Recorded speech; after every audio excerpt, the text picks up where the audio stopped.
ദൈവതിരുനാമത്തിന് മഹത്വം ഉണ്ടായിരിക്കട്ടെ. വചനപരിധിയിലേക്ക് ഒത്തിരി സ്നേഹത്തോടെ സ്വാഗതം ചെയ്യുകയാണ്. ഒരു വചനം നമ്മൾ കേൾക്കാം. പ്രഭാഷകൻ്റെ പുസ്തകം 2:11.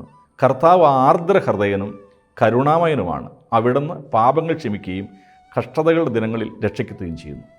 കർത്താവ് ആർദ്രഹൃദയനും കരുണാമയനുമാണ്, അവിടുന്ന് പാപങ്ങൾ ക്ഷമിക്കുകയും കഷ്ടതയുടെ ദിനങ്ങളിൽ രക്ഷിക്കുകയും ചെയ്യുന്നു.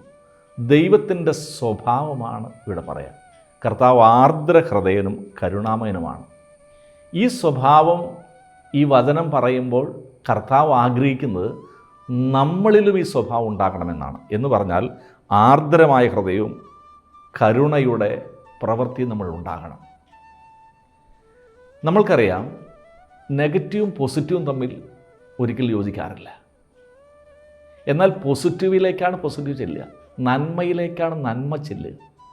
നന്മയാലാണ് തിന്മയെ ജയിക്കേണ്ടതും. അതുകൊണ്ട് തന്നെ എന്നിലുള്ള ആർദ്രത ദൈവത്തിലുള്ള ആർദ്രതയാണ്. ആ ദൈവത്തിലുള്ള ആർദ്രത എന്നിലേക്ക് പകരുമ്പോൾ എൻ്റെ ഹൃദയവും ആർദ്രമായി മാറണം, ദൈവത്തിൻ്റെതായി മാറണം. ദൈവത്തിൻ്റെ കരുണ എൻ്റെ കരുണയായി രൂപാന്തരപ്പെട്ടുകൊണ്ടിരിക്കണം. ദൈവം എന്നിൽ വസിക്കുമ്പോൾ ഈ രണ്ട് സംഭവങ്ങളും സമന്വയിപ്പിക്കുന്ന ഒരു പ്രവൃത്തിയാണ് നമ്മൾക്ക് വേണ്ടത്. ഓരോ പ്രഭാതത്തിലും ഞാൻ പരിശോധിക്കേണ്ടത് എൻ്റെ ഹൃദയം കൂടുതൽ ആർദ്രമുള്ളതായി മാറുന്നു എന്നുള്ളതാണ്. ഞാൻ കൂടുതൽ കരുണയുള്ളവനായി മാറുന്നു എന്നുള്ളതാണ്. ഈ പ്രഭാതം നിങ്ങൾക്ക് വേണ്ടി ദൈവം നമ്പരാൻ വേണ്ടി ഒരുക്കട്ടെ പ്രാർത്ഥിക്കുകയാണ്. നിങ്ങളുടെ ഹൃദയം ആർദ്രമായി മാറുവാൻ പ്രാർത്ഥിക്കുന്നു. ദൈവം നിങ്ങളെ സമൃദ്ധമായി അനുഗ്രഹിക്കട്ടെ.